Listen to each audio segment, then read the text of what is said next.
So hey guys, welcome back to my channel. কেমন আছো তোমরা সবাই? আশা করছি সবাই খুব খুব ভালো আছো, আর আমিও খুব ভালো আছি। তো সবাইকে জানাই মেরি ক্রিসমাস। জানি অনেকটাই লেট হচ্ছে ভিডিও পোস্ট করতে, তাও সবাইকে জানাই মেরি ক্রিসমাস। ছোটদের আমার ভালোবাসা এবং বড়দের আমার প্রণাম এবং শ্রদ্ধা। যাই হোক, তোমরা আমাকে জানাতে পারো যে তোমরা তোমাদের ক্রিসমাস কেমনভাবে সেলিব্রেট করলে। আমি তোমাদের বলছি আমরা আমাদের ক্রিসমাস কেমনভাবে সেলিব্রেট করলাম।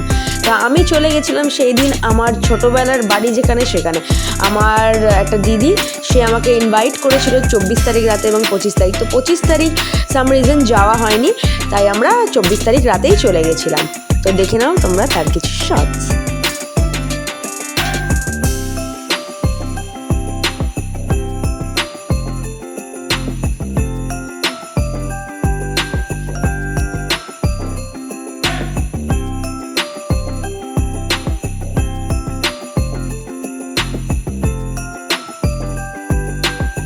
তো এইটা হচ্ছে গোশালা ঘর, ঠিক আছে?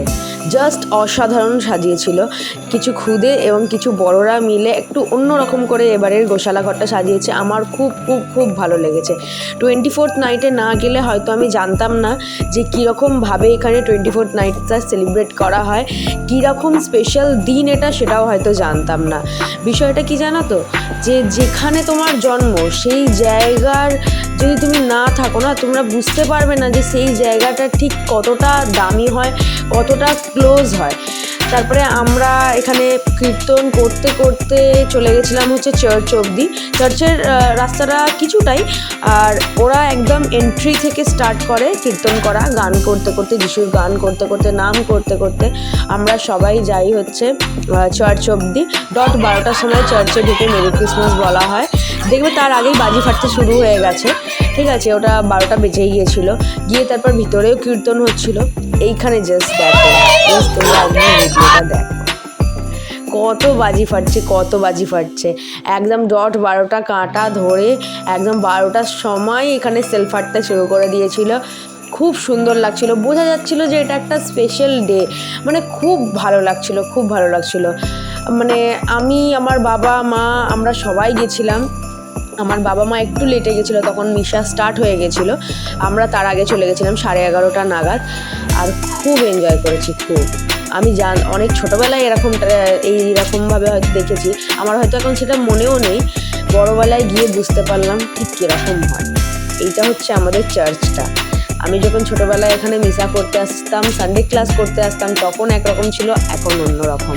তো ঢুকে পড়লাম ভিতরে, ডেকোরেশনটা তোমরা জাস্ট একবার দেখে নাও। সবাই কীর্তন করছে, সবাই সব মনের সব পাপ ধুয়ে মুছে সাইডে রেখে, সব মনের সব অশান্তি দূর করে এখানে সবাই আনন্দ করছে।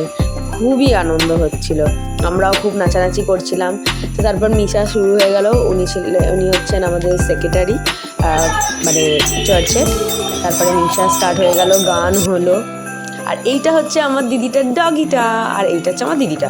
ও আমাদের দেখে ভয় পাচ্ছিল, আর খুব স্বাভাবিকভাবে আমরাও ওকে দেখে খুব ভয় পাচ্ছিলাম। আমাদের দেখেই ও চিৎকার করছিল খুব। তো তারপরে 24 তারিখ রাতের জন্য দিদির ছাদে কিছু অ্যারেঞ্জমেন্টস করেছিল, ডিজে করেছিল। আমরা ওখানেও যেমন ডান্স করেছি, এখানে এসে প্রচুর প্রচুর প্রচুর ডান্স করেছি, প্রচুর এনজয় করেছি।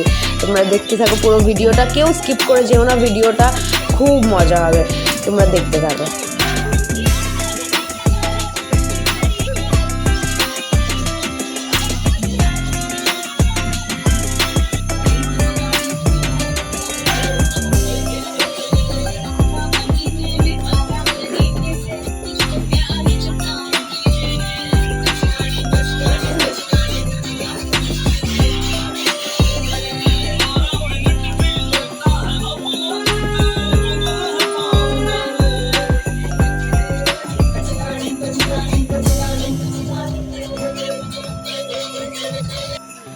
তো এইটা হচ্ছে ভোরবেলার মুহূর্ত। আমরা পার্টি শেষ করেছি, সারা রাত পার্টি করে আমরা যখন গঙ্গার ধার দিয়ে ক্রস করছি, দুজনের অপেক্ষা করছিলাম, তারা আমাদের বাড়ি ছাড়তে আসবে। তারা আসতে লেট করেছিল বলে আমরা ভাবলাম একটু গঙ্গার ধার দিয়ে ঘুরেই আসি। ব্যাস, সেই অপশন কেউ আর ছাড়ে? একদম এত সুন্দর মুহূর্ত আমরা কিছুক্ষণের জন্য হলেও বাট এনজয় করেছি। তারপরে এই যে গঙ্গার ধারে হাওয়াটা লেগে, এখন বর্তমান অবস্থায় আমার ঠান্ডা লেগে গেছে। তোমরা তো 29 তারিখের পরে ভিডিওটা দেখছো, তো তোমরা দেখতে পাবে যে আমার পুরো গলার অবস্থা খুব খারাপ, শুনতে পারবে, পুরো ফিল করতে পারছি আমি এখন, প্রচুর ঠান্ডা লেগে আছে। তারপরে আমরা মোষের দুধের চা খেলাম। আর এটা হচ্ছে আমার বাড়ির ডেকোরেশন, আমরা নিজে হাতে করেছি। আর এটা আমার বাড়ির altar. So like, share and subscribe.